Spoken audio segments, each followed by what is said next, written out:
Guys, मैं राजीव कुमार स्वामी आज इस वीडियो में लेकर आया हूँ आपके लिए मानव भूगोल से संबंधित जो है कुछ महत्वपूर्ण टॉपिक। तो यहाँ पर अपन बात करते हैं मानव भूगोल की। तो मानव भूगोल है और ये जो वीडियो है वो NCERT के अकॉर्डिंग जो है वो है, और इसमें आप जो है 12th जो क्लास का जो है सिलेबस इसमें शामिल है। ठीक है, तो इस वीडियो को आप अच्छे से देखें। और मानव भूगोल में जो है 12th के लिए पहला जो चैप्टर है उस पहले चैप्टर का नाम है मानव भूगोल की प्रकृति एवं विषय क्षेत्र। तो मानव भूगोल का जो पहला जो है वो चैप्टर है। तो आइए अपन इस वीडियो में चर्चा करते हैं, और ये काफ़ी जो है महत्वपूर्ण भी जो है वो है। तो वैसे अगर मैं आपको बताऊं कि मानव भूगोल है वो क्या है, तो मानव भूगोल क्या है, तो अपन बात करें मानव भूगोल है वो मानव और जो पर्यावरण है यानी भौतिक पर्यावरण है उनके बीच में जो संबंध पाए जाते हैं उन संबंधों का अध्ययन करना ही मानव भूगोल कहलाता है। नॉर्मली शब्दों में आप इसको कह सकते हो। ठीक है, देखिए जिस प्रकार से आपने 11th में पढ़ा था, ठीक है, उसमें 11th में क्या जो आपका पहला चैप्टर था, ठीक है, भूगोल, और उसमें बताया गया था कि भूगोल जो है उसको 2 उप भागों में बांटा गया है, यानी 2 शाखाओं में उसको बांटा गया है। पहली शाखा आपकी भौतिक भूगोल थी, दूसरी शाखा जो आपकी थी वो मानव भूगोल थी। ठीक है, तो भौतिक भूगोल में जो आपने 11th में पढ़ा था कि भौतिक वातावरण का अध्ययन ही क्या है, भौतिक भूगोल है। उसी प्रकार मानव भूगोल जो है इसकी अगर अपन बात करें तो मानव भूगोल क्या है, भौतिक वातावरण प्लस जो मनुष्य हैं उनकी बीच में पाए जाने वाले जो संबंध हैं उन संबंधों को ही क्या कहा जाता है, मानव भूगोल है वो कहा जाता है। तो ये चीज़ें जो आपकी दी हुई हैं, जो आपकी स्क्रीन पे आपको दिख रही हैं, तो ये वही चीज़ें हैं जो चीज़ें मैंने अभी आपको बताई है। फिर भी कुछ स्टूडेंट कहते हैं कि ना जो लिखा हुआ था वो तो बताया नहीं और उससे अलग बता रहे, तो एक बार आपको मैं इसको भी समझा देता हूँ कि ये क्या है। तो देखो इसमें भी देखो वही बात है जो मैंने आपको भी बताई है कि आपने जो है भूगोल एक विषय के रूप में जो है वो भौतिक भूगोल के मूल सिद्धांतों का अध्ययन जो है किया था पहले अध्याय में, और वहाँ पढ़ चुके हैं कि भूगोल जो है वो आप इसका अंतर वस्तु को याद कर सकते हैं। इस जो अध्याय है इस अध्याय में वृहद रूप से जो है भूगोल का परिचय, उसकी की जो प्रकृति है वो आपको समझाया गया था, अच्छे से समझाया गया था। भूगोल की जो है महत्वपूर्ण शाखाओं से भी आप परिचित हैं। ठीक है, यदि आप अध्याय को पुनः पढ़ें तो आपको मानव भूगोल का मुख्य विषय भूगोल से संबंध भी ज्ञात हो जाएगा। तो वो जो चैप्टर है 11th क्लास का वो काफ़ी महत्वपूर्ण है। उसमें भूगोल की प्रकृति है, भूगोल के जो शाखाएं हैं, तो इनके बारे में अच्छे से विस्तृत जो है उसमें दिया हुआ है। जैसा कि आप जानते हैं कि एक अध्ययन क्षेत्र के रूप में भूगोल जो है वो समाकलात्मक, अनुभविक एवं व्यवहारिक है। तो भूगोल की बात करें तो भूगोल का जो अध्ययन क्षेत्र है वो काफ़ी महत्वपूर्ण है, काफ़ी बड़ा है। ठीक है, क्योंकि भूगोल जो पूरी पृथ्वी का अध्ययन करता है। ठीक है, चाहे वो काल के संदर्भ में हो, चाहे वो अनुभव के संदर्भ में हो, चाहे वो व्यवहारिकता के ऊपर हो। ठीक है, तो तीनों ही के रूप में भूगोल है वो करता है। अंततः भूगोल की पहुंच जो है वो काफ़ी विस्तृत है। ये घटनाएं और परिघटनाएं जो हैं का जो है बौद्धिक और काल के संदर्भ में जो है परिवर्तन होता है। इसका अगर अपन देखें तो इसका जो अध्ययन है वो अध्ययन क्या है कि आप जो है धरातल को किस प्रकार से देखते हो। ठीक है, क्या आपको लगता है कि पृथ्वी के 2 प्रमुख घटक हैं, प्रकृति और जीवन के रूप में, जिसमें मनुष्य भी सम्मिलित है। अपने परिवेश के भौतिक और मानवीय घटकों की सूची बनाएं। और भौतिक भूगोल भौतिक पर्यावरण का अध्ययन करता है, और मानव भूगोल जो है वो भौतिक या प्राकृतिक एवं मानवीय जगत के बीच जो संबंध हैं या मानवीय परिघटनाएं हैं उनका स्थानिक वितरण तथा उससे गठित होने के कारण एवं विश्व के विभिन्न भागों में सामाजिक और आर्थिक जो भिन्नताएं हैं इन सब का अध्ययन जो है वो मानव भूगोल के अंतर्गत किया जाता है। आपको इस तथ्य का पहले से भी बोध होगा कि एक विषय के रूप में भूगोल जो है वो मुख्य सरोकार पृथ्वी को मानव के घर के रूप में समझती है। ठीक है, तो भूगोल जो है वो पृथ्वी को क्या मानती है, मानव का घर मानती है। और इसी संदर्भ में जो भूगोल है वो क्या करती है, अध्ययन करती है और उन सभी तत्वों का अध्ययन करती है जिन्होंने मानव को पोषित किया। अतः प्रकृति और मानव के जो अध्ययन पर जो है बल दिया गया है। क्यों क्यों दिया गया है? क्योंकि देखो, जाहिर सी बात है कि मनुष्य जो है वो, उसका जो अस्तित्व है वो अस्तित्व प्रकृति के बिना संभव नहीं है। ठीक है, ना तो प्रकृति जो है वो मनुष्य के बिना कुछ है और ना ही मनुष्य प्रकृति के बिना। यानी कहने का मतलब क्या है, दोनों जो हैं वो एक सिक्के के दो पहलू हैं, यानी एक दूसरे के पूरक हैं, जिसको अलग नहीं किया जा सकता।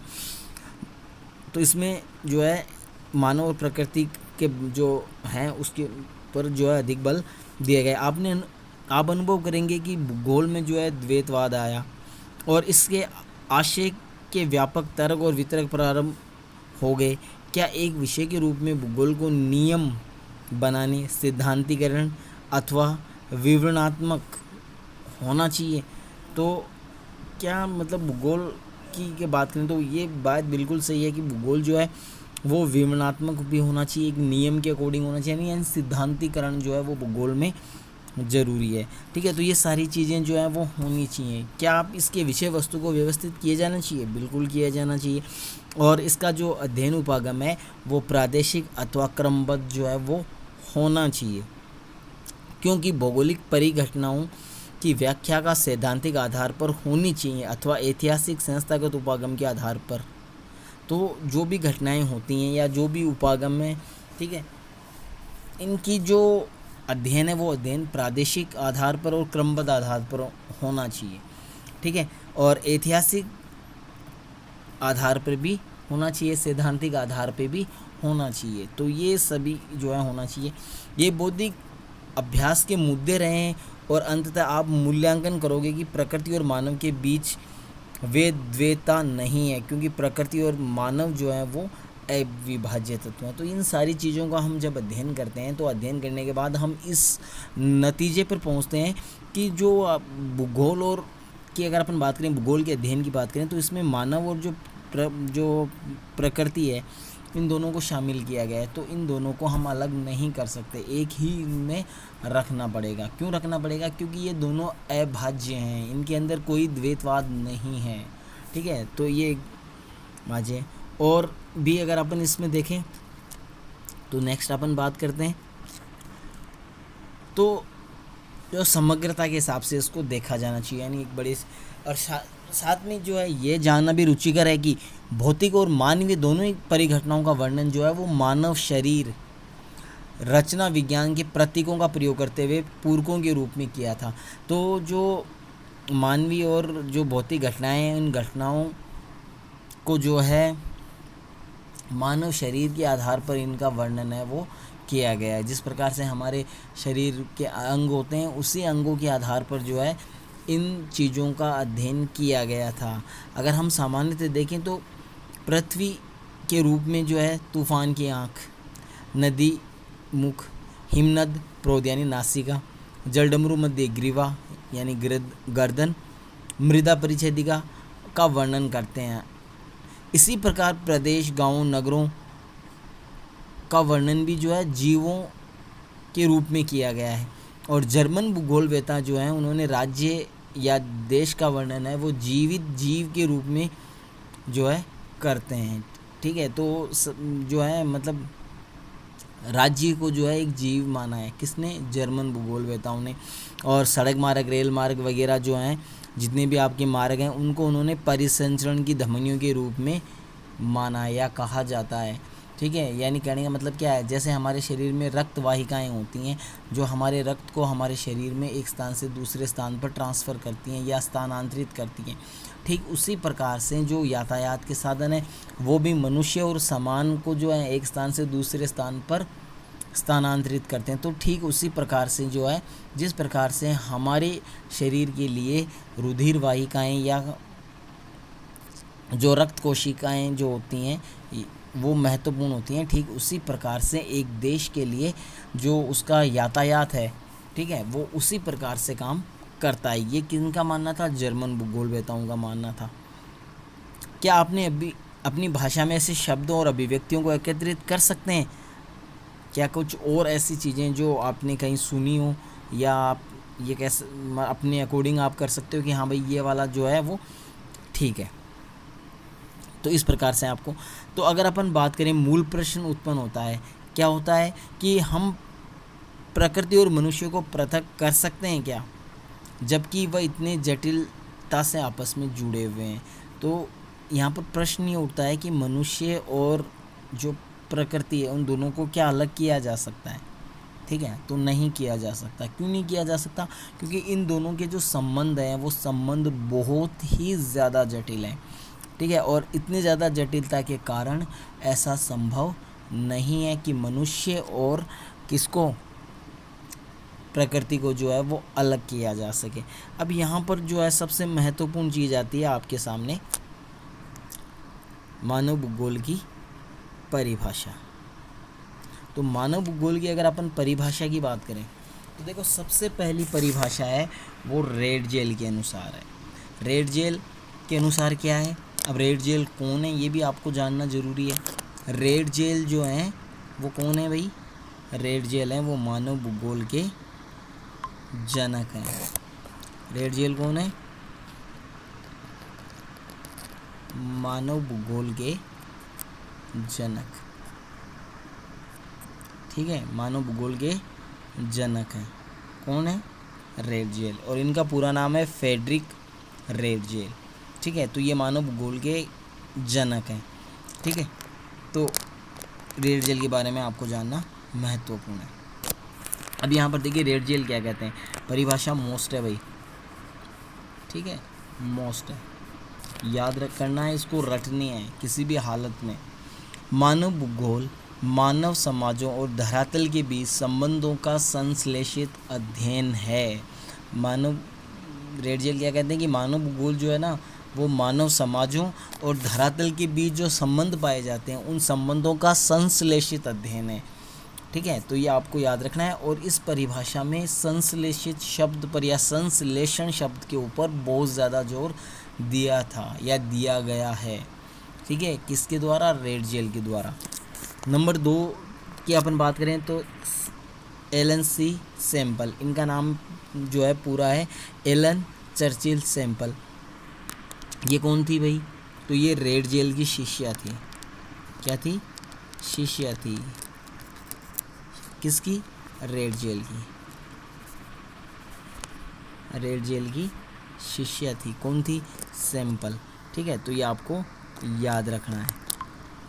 अब आगे की अगर अपन बात करें तो इनकी परिभाषा है कि मानव भूगोल जो है वो अस्थिर पृथ्वी और क्रियाशील मानव के बीच जो परिवर्तनशील संबंध हैं उन संबंधों का अध्ययन है वो करता है। यानी मानव भूगोल है अस्थिर पृथ्वी और क्रियाशील मानव के बीच जो परिवर्तनशील संबंध पाए जाते हैं, ठीक है, उन संबंधों का अध्ययन है वो करता है। ठीक है, तो ये आपकी परिभाषा थी सैम्पल के अनुसार। सैम्पल की जो परिभाषा है इसमें जो संबंधों की गत्यात्मकता है उसके ऊपर जोर दिया गया है। यहाँ पर अगर आपको मैं और चीज़ बताऊँ तो सैम्पल की जो परिभाषा है ना, सैम्पल की परिभाषा जो है उसमें 3 अवस्थाएं। पहली कौन सी है? पहले आपकी हो जाएगी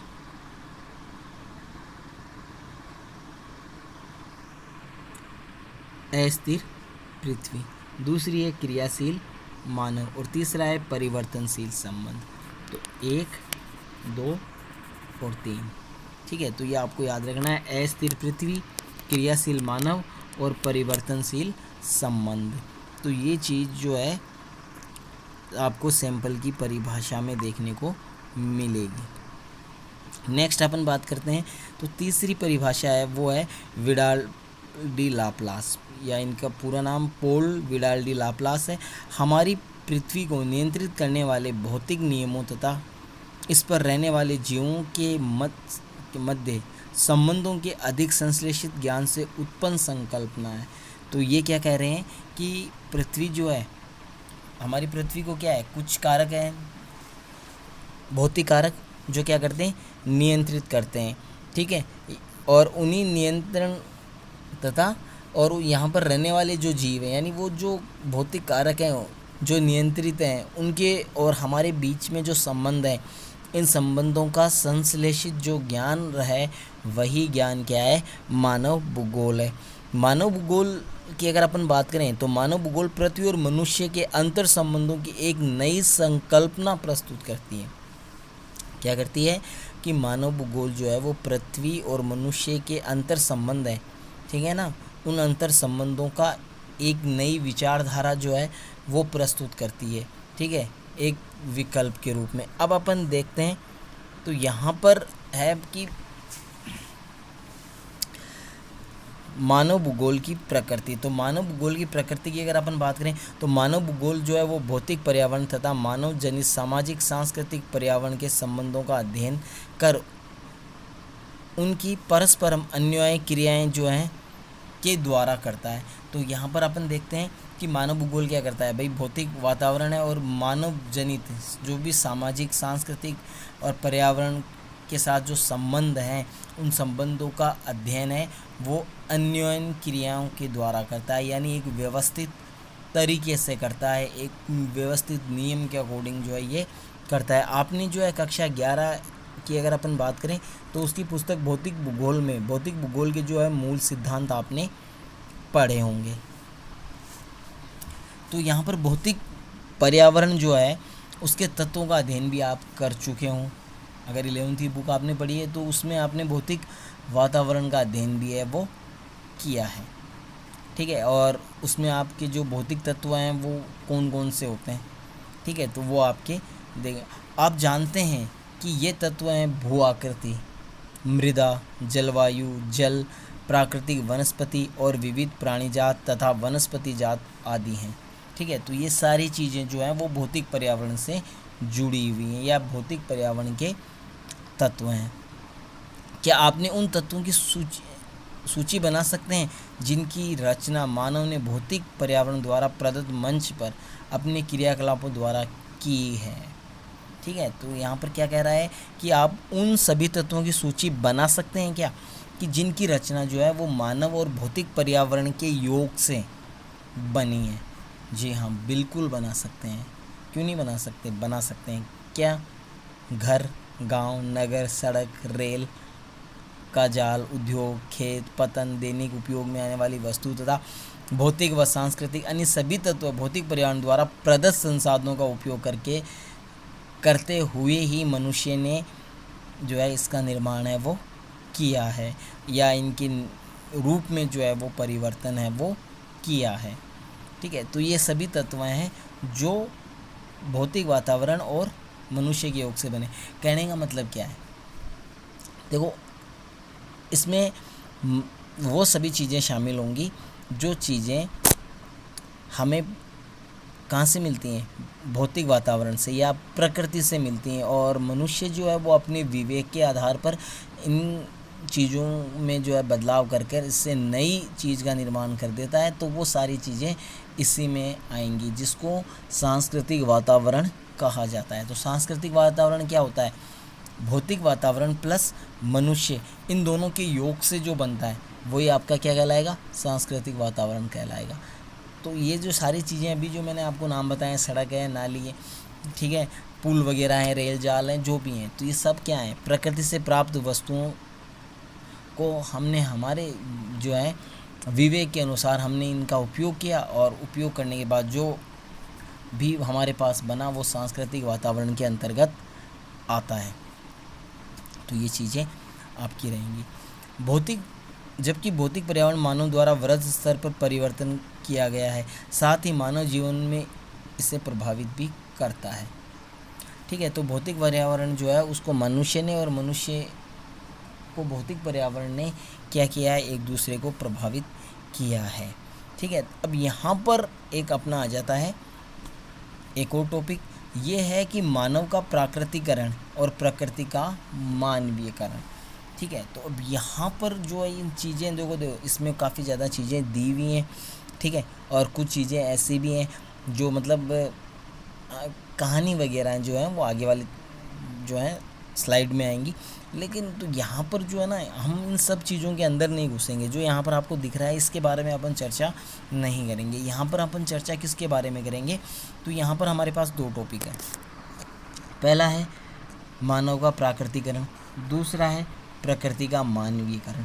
ये 2 चीज़ें महत्वपूर्ण हैं, ठीक है। प्रकृति का मानवीकरण कैसे होता है और जो मानव है उसका प्रकृतिकरण कैसे होता है, तो यही 2 चीज़ें यहाँ पर हमारे पास जो है वो महत्वपूर्ण है, ठीक है। तो अपन इनके बारे में चर्चा करेंगे कि मानव का प्राकृतिकरण क्या होता है, ठीक है। नॉर्मल चीज़ें ना भाई, हमें जो मेन मोटिव है उसके ऊपर जाना है।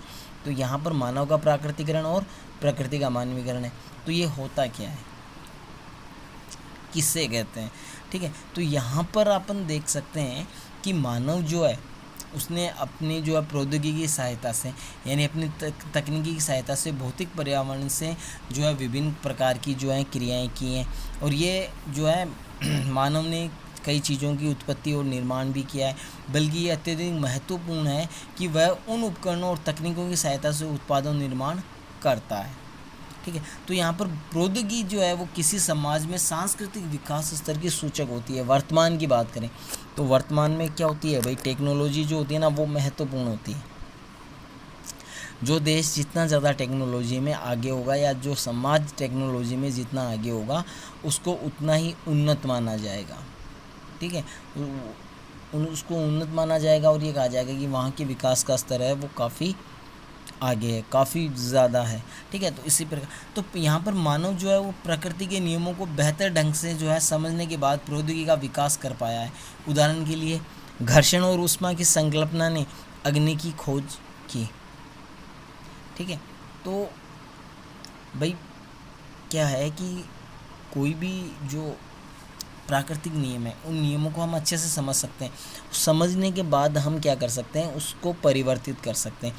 अब यहाँ पर उदाहरण जो दिया गया है इसमें क्या है, घर्षण और ऊष्मा, यानी जब घर्षण होगा तब ऊष्मा उत्पन्न होगी, ठीक है। और यही चीज़ जो है किस पे लागू होती है, आग की खोज पर। कैसे होती है भाई, आदि मानव ने सबसे पहले क्या किया था भाई, 2 पत्थर आपस में टकराए थे तो उनसे क्या हुआ था, चिंगारी निकली थी। तो ये जो चिंगारी है वो किसकी वजह से आई, घर्षण की वजह से। जब घर्षण हुआ तब ऊष्मा उत्पन्न हुई और ऊष्मा से आग की जो है खोज हुई। तो ऐसे जो है उदाहरण आप और भी देख सकते हैं। इसी प्रकार डीएनए और आनुवंशिकी के जो रहस्यों को समझने के लिए हमने अनेक बीमारियों पर विजय पाई, ठीक है। तो डीएनए का हमने जो है अध्ययन किया या डीएनए के बारे में जानकारी प्राप्त की, आनुवंशिक जो गुण हैं उनके बारे में जानकारी प्राप्त की। तो इसमें जो है हमें सफलता भी मिली, क्योंकि हमने ऐसी बहुत सी बीमारियों को हमेशा के लिए समाप्त कर दिया, ठीक है। तो ये कैसे संभव हो पाया भाई, टेक्नोलॉजी की सहायता से या प्रौद्योगिकी की वजह से। अगर ये सब नहीं होता तो क्या हम कर पाते, नहीं कर पाते। हम जहाँ हैं वैसे के वैसे ही रह जाते। अधिक तीव्र गति से चलने वाले यान विकसित करने के लिए हम जो है वायु की गति के नियमों का प्रयोग करते हैं। क्या आप देख सकते हैं कि प्रकृति का जो ज्ञान है वो प्रौद्योगिकी को विकसित करने के लिए महत्वपूर्ण है। यानी कहने का मतलब यहाँ पर क्या है कि प्रकृति का ज्ञान जो है वो होना ज़रूरी है, और तभी हम अपने जो टेक्नोलॉजी है उसका विकास कर सकते हैं। अगर ऐसा नहीं है तो हम अपनी टेक्नोलॉजी को विकसित नहीं कर सकते। क्यों नहीं कर सकते, क्योंकि किसी भी तकनीकी के विकास के लिए प्रकृति का ज्ञान जो है वो महत्वपूर्ण है, ठीक है। बिना इसके संभव नहीं है। और प्रौद्योगिकी मनुष्य पर पर्यावरण की जो बंदिशों हैं उसको कम करती है। प्राकृतिक पर्यावरण से जो अन्वयन क्रियाएं की आरंभिक अवस्थाओं में मानव जो था वो उससे अत्यधिक प्रभावित था। उन्होंने प्रकृति के आदेशों के अनुसार अपने आप को ढाल लिया था। इसका कारण था कि प्रौद्योगिकी का स्तर जो है वो अत्यंत निम्न था। तो यहाँ पर बात करते हैं, तो यहाँ पर ये बोल रहे हैं कि शुरुआत की अगर अपन बात करें मनुष्य की, तो मनुष्य जो था वो प्रकृति के ऊपर बहुत ज़्यादा निर्भर था। क्यों निर्भर था, क्योंकि मनुष्य के पास टेक्नोलॉजी नहीं थी, ठीक है। और टेक्नोलॉजी न होने के कारण जो है वो संभव नहीं था, ठीक है। इसलिए प्रकृति जो थी वो मनुष्य को काफ़ी ज़्यादा प्रभावित है वो करती थी। और मनुष्य जो है वो प्रकृति के अकॉर्डिंग ही चलता था, यानी उनके नियम के अनुसार ही चलता था। वो अपने हिसाब से कुछ भी नहीं कर पाता था। क्यों? क्योंकि प्रौद्योगिकी का जो स्तर था वो काफ़ी ज़्यादा निम्न था, यानी टेक्नोलॉजी बिल्कुल थी नहीं। अब बिना टेक्नोलॉजी के जो है जाहिर सी बात है कि विकास संभव नहीं है। इसके अलावा अगर अपन और देखें तो आदिम समाज जो है वो प्रकृति की प्रबल शक्तियों के बीच इस प्रकार की न्यून क्रियाओं को पर्यावरणीय निश्चयवाद कहा। और जो उस समय की जो अवस्थाएं थी, उस अवस्था में जो मनुष्य और पर्यावरण के बीच जो संबंध थे, उन्हीं संबंधों को प्राकृतिक या पर्यावरणीय निश्चयवाद जो है वो कहा गया था। प्रौद्योगिकी विकास की इस अवस्था में हम प्राकृतिक मानव की कल्पना कर सकते हैं, जो प्रकृति को सुनता था, उसकी प्रचंडता से भयभीत होता था और उसकी पूजा करता था। तो यहाँ पर ये क्या कह रहे हैं कि प्राकृतिक मानव की अगर अपन कल्पना करें तो हम देखते हैं कि जो उस समय का मानव था वो प्रकृति की सुनता था, प्रकृति से वो डरता था, ठीक है। और प्रकृति के जो नियम हैं उन्हीं नियमों को जो है वो ध्यान में रखकर क्या करता था, अपना विकास जो है वो करता था, ठीक है। अब यहाँ पर देखो एक ये कहानी है जो है मानव का प्राकृतिकरण। तो इसमें कुछ ज़्यादा नहीं है, एक बच्चे की कहानी है जो जंगल में चला जाता है, ठीक है, और जंगल में वो रहता है और जंगल के नियमों को और कानूनों को वो फॉलो करता है और उसी हिसाब से अपना जीवन जो है वो बिताता है, ठीक है। ठीक उसी प्रकार से जिस प्रकार से जो वन्य जीव हैं वो अपना जीवन बिताते हैं, तो ठीक उसी प्रकार से तो ये जो चीज़ें हैं ये क्या है, मानव का प्राकृतिकरण है। यानी मनुष्य जो है वो इस हिसाब से ढल जाए, यानी मनुष्य जो है वो प्रकृति के अनुसार रहे, ठीक है, या प्रकृति के अकॉर्डिंग ही वो अपनी क्रियाकलाप करे या प्रकृति पर पूरी तरह निर्भर हो जाए और प्राकृतिक नियमों का पालन करें, जिस प्रकार से आज जो वनों में रहने वाले जो जीव जो करते हैं, ठीक है, तो वैसे ही मनुष्य रहें, ठीक है। तो यही जो क्रिया है वो क्रिया क्या कहलाएगी, मानव का प्राकृतिकरण कहलाएगा, ठीक है। तो यहाँ पर आपको अच्छे से समझ में आ गया होगा कि मानव का प्राकृतिकरण क्या होता है। क्या होता है, मनुष्य का प्राकृतिकरण या मानव का प्राकृतिकरण क्या होता है कि मनुष्य है वो प्राकृतिक रूप से जो है वो रहे और प्रकृति के अनुसार ही अपने कार्य करता रहे, वही मानव का प्राकृतिकरण कहलाता है। या आप इसको इस हिसाब से भी याद रखते हैं कि जिस प्रकार से जीव जंतु, ठीक है, जो वनों में रहते हैं, ठीक है, वो जीव जंतु जिस प्रकार से अपनी क्रियाएं करते हैं, ठीक उसी प्रकार से जो क्रियाएं वो मनुष्य करता है, तो इसको मनुष्य जो है उसको क्या कहा जाएगा, मानव का प्राकृतिकरण कहा जाएगा। यानी मनुष्य का प्राकृतिकरण क्या है, प्रकृति के अनुसार रहना। यहाँ पर अगर अपन देखें तो इसकी कथा है जो मानव का प्राकृतिकरण है, आर्थिक दृष्टि से आदिम समाज से संबंधित एक घर के प्रत्यक्ष संबंधों का प्रतिनिधित्व करता है। और ऐसे अन्य आदिम समाजों के संबंध पढ़ें तो प्राकृतिक पर्यावरण के साथ पूर्णतः सामंजस्य बनाए हुए हैं। आप अनुभव करेंगे कि ऐसे सभी प्रकरणों में प्रकृति एक शक्तिशाली बल, पूजा सत्कार योग्य तथा संरक्षित है। सतत पोषण हेतु मनुष्य प्राकृतिक संसाधनों पर प्रत्यक्ष रूप से निर्भर भी है, ठीक है। तो इस हिसाब से अपन देख सकते हैं कि इसके अकॉर्डिंग अगर अपन बात करें किसके अनुसार, मानव के प्राकृतिकरण के अनुसार, तो हम अनुभव करते हैं कि प्रकृति है वो बहुत ज़्यादा शक्तिशाली है, ठीक है, वो पूज्य है, यानी वो पूजने योग्य है, सत्कार के योग्य है, ठीक है, उसे संरक्षित भी किया जाना चाहिए, ठीक है। और जो सतत पोषण है उस हेतु मनुष्य जो है प्राकृतिक संसाधनों पर निर्भर भी है, ठीक है। तो ये चीज़ जो है हमारी इसमें रहेंगी। अब उसके बाद में अगर अपन बात करें और आगे, तो ऐसे समाजों के लिए भौतिक वातावरण यानी माता यानी प्रकृति का रूप धारण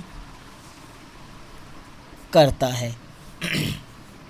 क्या हो गया कि जो भौतिक वातावरण है उसको प्रकृति जो है उसको माता के रूप में स्वीकार किया गया है। इस समय में इस प्रकार की जो स्थितियां थी वो थी और मनुष्य जो है वो प्रकृति को मानता था, पूजता था। समय के साथ लोग जो हैं वो पर्यावरण और प्राकृतिक बलों को समझने लगते हैं। धीरे धीरे जो है मनुष्य है वो क्या करता है, समय के साथ साथ जो है पर्यावरण और जो प्राकृतिक बल हैं उनको समझने लग जाता है और अपने सामाजिक और सांस्कृतिक विकास के साथ मानव बेहतर और अधिक सक्षम प्रौद्योगिकी का विकास करता है। अब जब उसको धीरे धीरे नियम समझ में आने लग गए, तो नियम समझ में आने लगे तो धीरे धीरे टेक्नोलॉजी का विकास हुआ या प्रौद्योगिकी का विकास हुआ, और जैसे जैसे प्रौद्योगिकी में जो है सुधार होता गया, वैसे वैसे मानव जीवन में भी सुधार जो है वो आपका होता रहा। ठीक है, तो ये सभी अभाव की अवस्था में स्वतंत्रता की अवस्था की ओर अग्रसर थे। अब ये जो थे वो अभाव की अवस्था से स्वतंत्रता की अवस्था की ओर अग्रसर थे। क्यों थे? क्योंकि यहाँ जैसे प्रौद्योगिकी का विकास हुआ, मनुष्य है वो स्वतंत्र होना शुरू हो गया। ठीक है, यानी प्रकृति के ऊपर उसकी निर्भरता क्या हो गई? कम हो गई। पर्यावरण से प्राप्त संसाधनों द्वारा वे संभावनाओं को जन्म देता है। मानवीय क्रियाएं सांस्कृतिक उद्देश्य की रचना करती हैं। ठीक है, तो प्रकृति जो है वो उनसे जो संसाधन प्राप्त होते हैं, उन संसाधनों से वो संभावनाओं को जन्म देता है, और जो मानव की जो क्रियाएं हैं, उन क्रियाओं के आधार पर मनुष्य ने क्या किया? इसकी सांस्कृतिक उद्देश्य की रचना की। ठीक है, तो ये सब हुआ। मानवीय क्रियाओं की छाप सर्वत्र है। ठीक है, चाहे उच्च भूमि पर स्वास्थ्य विश्राम स्थल, विशाल नगरीय प्रसार, खेत, फलोद्यान, मैदान, तरंगित पहाड़ियों में चारागाह, तटों, पतनों, महासागरीय तल पर समुद्री मार्ग तथा अंतरिक्ष में उपग्रह इत्यादि, इन सभी जगह आप देख सकते हैं कि मनुष्य की जो पहचान है वो आप देख सकते हैं, जहाँ पर मनुष्य जो है इस प्रकार के कार्य कर रहा है। क्यों कर रहा है? क्योंकि उसने नियम को समझा। किसके नियम को? भौतिक नियम को समझा, और उन नियमों के आधार पर उसने क्या किया? प्रौद्योगिकी का विकास किया, जिससे उसने अपने आप का विकास किया और आदिम अवस्था से आज जो है आधुनिक अवस्था में आ गया। तो ये सारी चीज़ें जो है वो किस पर निर्भर करती हैं? प्रकृति को समझने पर या प्रकृति के नियमों को। पहले के विद्वानों ने इसे संभववाद का नाम दिया, और यही क्या है? संभववाद है। ठीक है, प्रकृति है वो अवसर प्रदान करती है और मानव उनका उपयोग करता है, तथा धीरे धीरे प्रकृति का मानवीकरण होता है तथा प्रकृति पर मानव प्रयासों की छाप पड़ने लगती है। तो धीरे धीरे जो स्थिति है वो बदलने लगती है। ठीक है, और स्थिति बदलने के बाद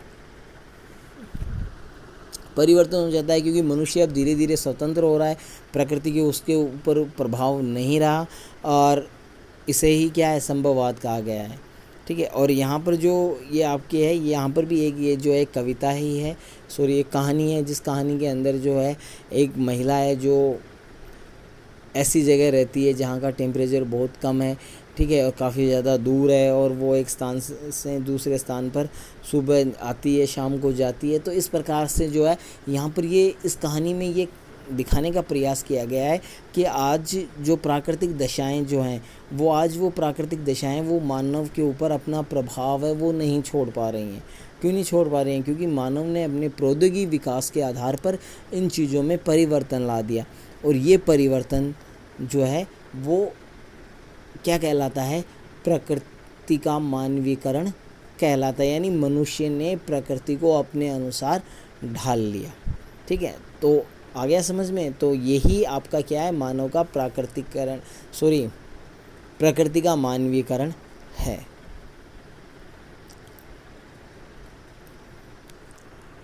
क्या आप कल्पना कर सकते हैं कि ऐसी जीवन शैली कैसे संभव हुई? ये प्रौद्योगिकी है जिसके कारण टोल्डहाइम के लोग उन जैसे अन्य लोगों की जो है प्रकृति द्वारा आरोपित अवरोधों पर विजय पाने में सक्षम है।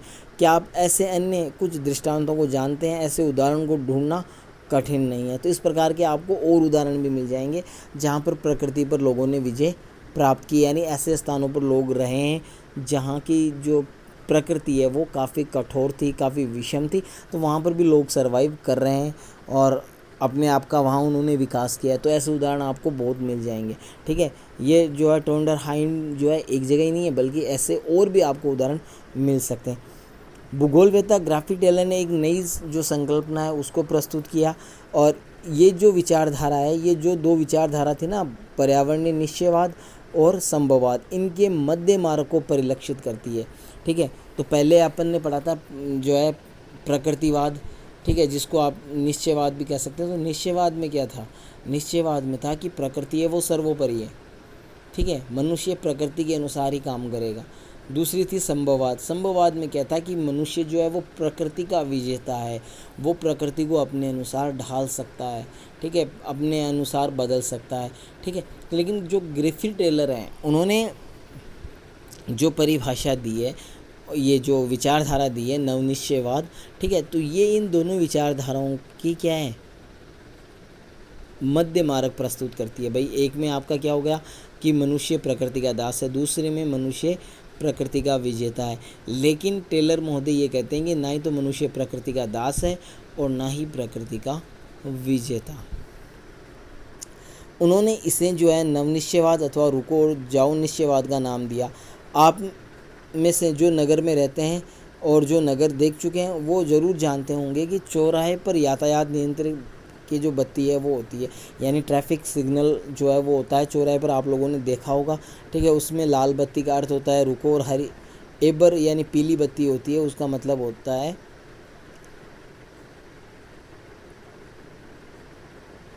पीली बत्ती जो होता है उसका मतलब क्या होता है, तैयार रहो, तथा लाल और हरी बत्ती के बीच में रुककर तैयार रहने का अंतराल प्रदान करता है।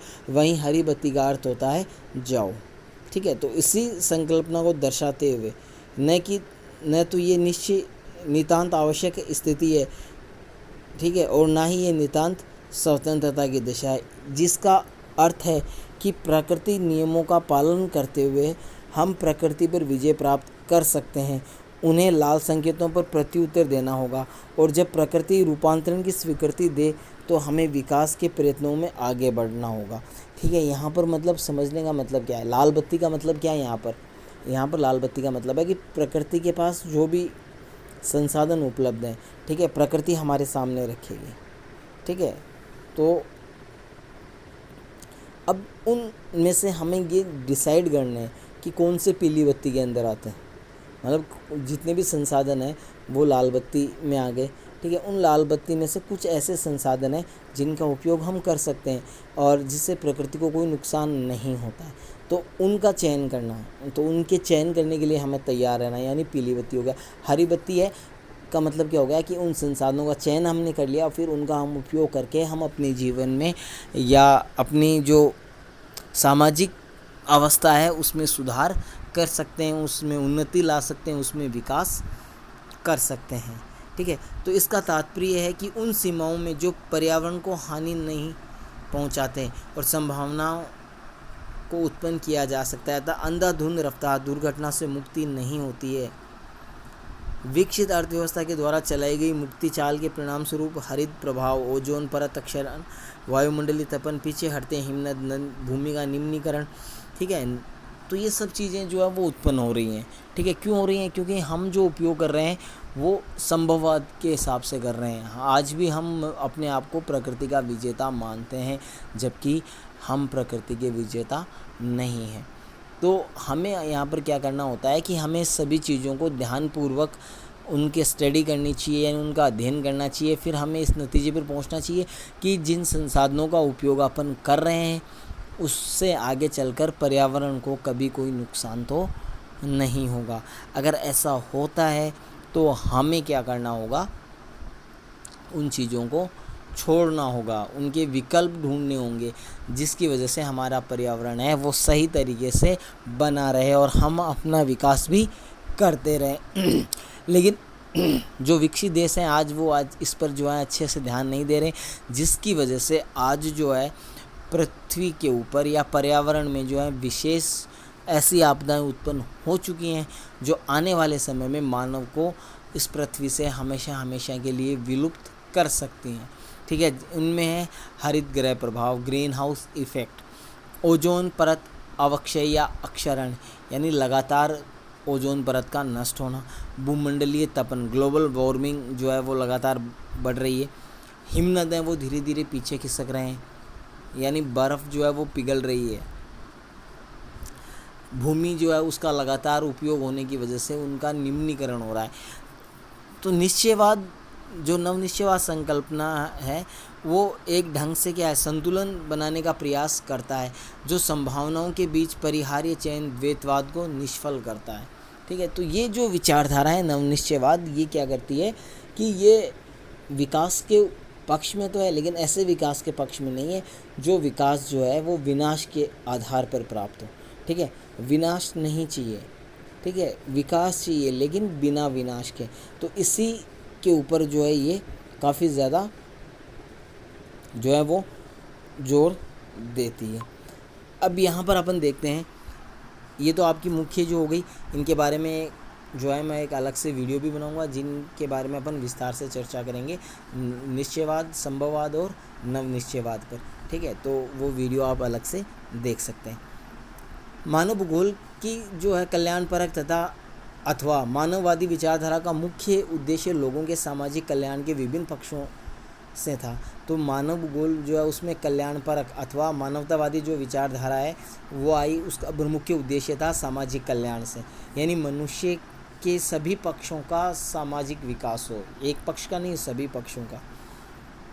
भूगोल वेताओं ने पहले ही स्नातकोत्तर पाठ्यक्रम में सामाजिक कल्याण के रूप में भूगोल को एक कोर्स प्रारंभ किया गया। ठीक है, तो सामाजिक भूगोल के आधार पर जो है सामाजिक कल्याण का एक टॉपिक जो है वो भूगोल में चालू किया गया, लेकिन ये स्नातकोत्तर में था।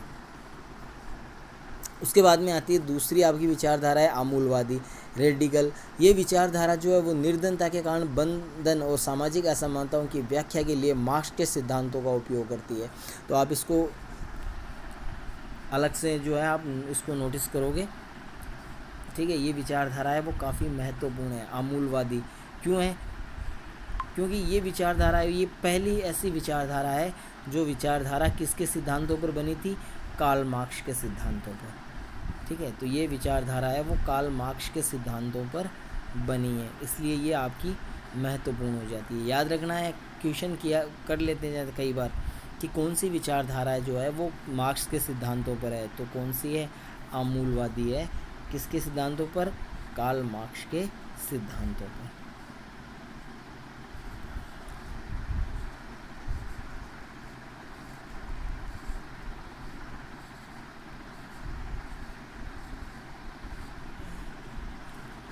ठीक है, तो इसमें आपका जो है यही रहेगा। अब अपन नेक्स्ट देखते हैं।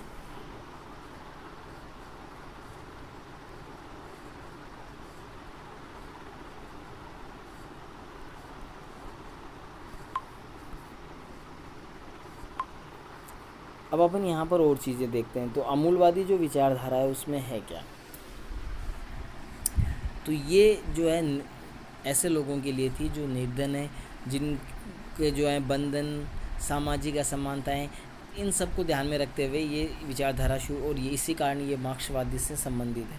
समकालीन सामाजिक समस्याओं का जो संबंध है वो पूंजीवाद के विकास से था, और इनका ये मानना था कि आज जो समस्याएं उत्पन्न हो रही हैं, ठीक है, जो सामाजिक असमानताएं हैं, वो सारी की असमानताएं पूंजीवाद से रिलेटेड हैं, यानी पूंजीवाद जो है वो इसके लिए जिम्मेदार है।